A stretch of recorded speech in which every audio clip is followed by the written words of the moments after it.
soal nomor kedua. Nah, soal nomor 2 kalau kita perhatikan ini cuma berupa clue. Di sini ada kata di antara untuk yang soal kedua. Di antara kita mau perbaiki penulisan katanya.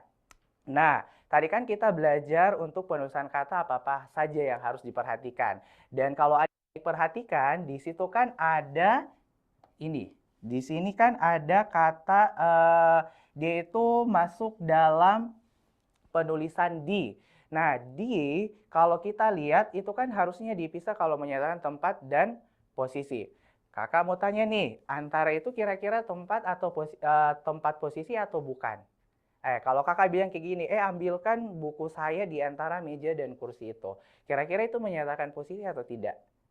Menyatakan posisi ya.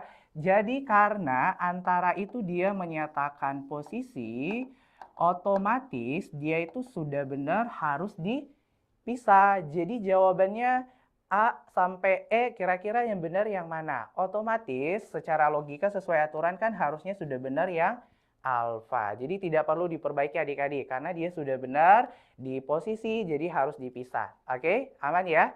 Oke, next untuk yang ketiga ini ada tahun. Tapi kalau kita lihat di sini ada akhirannya an, 1980-an. Kira-kira gimana Kak penulisan yang benar?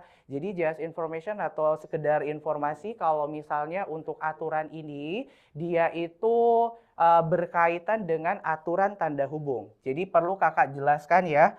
Jadi kalau misalnya untuk tanda hubung dia itu ada beberapa aturan dan mungkin kalau misalnya tanda hubung yang adik-adik sangat familiar itu tanda hubung itu digunakan kalau yang pertama kebanyakan di kata ulang. Jadi kata ulangnya itu misalnya apa? Contoh simple saja. Misalnya buku diulangi kembali.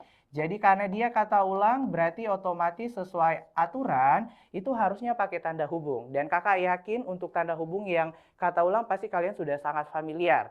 Nah, tapi perlu kakak jelaskan untuk aturan yang kedua, kalau misalnya ada kata ke atau preposisi ke, terus dia itu selanjutnya berupa angka, jadi diantaranya itu harus ada tanda hubung. Oke, kalau ada kata ke, next-nya atau selanjutnya angka, berarti dia harusnya pakai tanda hubung. Contoh kecil saja misalnya pada abad kedua. Nah, karena ada ke berarti otomatis sesuai aturan kakak tuliskan ada tanda hubungnya. Oke, terus sama juga kalau misalnya dia itu berupa angka yang dimana angkanya itu diakhiri an, berarti otomatis pemisahnya itu harus ada tanda hubung juga. Jadi misalnya kakak beri contoh misalnya 1900-an. Nah, karena dia angka dan selanjutnya adaan, berarti sesuai aturan dia harus pakai tanda hubung seperti ini ya. Oke, terus yang apa-apa lagi Kak tanda hubung untuk aturannya? Jadi kalau misalnya juga dia itu imbuhan, terus dia dipasangkan dengan singkatan atau kata yang harus dikapitalkan. Nah, kalau dia imbuhan, terus kata selanjutnya itu dia singkatan atau yang dikapitalkan harus tanda hubung juga. Contohnya apa? Contohnya di PHK. Nah, di itu kan imbuhan ya, dan PHK itu dia masuknya singkatan. Jadi dan singkatan itu harusnya kapital. Jadi untuk menjadi pemisahnya itu dia harusnya dipisah pakai tanda apa tadi namanya? Tanda hubung ya. Oke, berarti kita lihat di soal nomor 3. Di sini kalau adik-adik perhatikan dia dimulai dari apa? 1980. Itu angka berarti ya. Dan kalau kita lihat yang terakhirnya di situ ada an.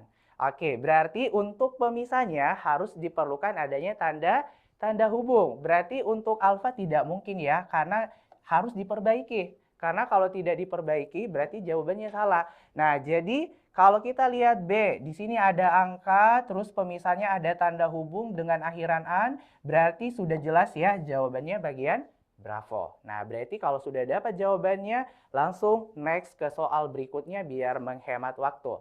Oke, jadi paham ya adik-adik sampai sini untuk tanda hubung dan penulisan kata? Oke.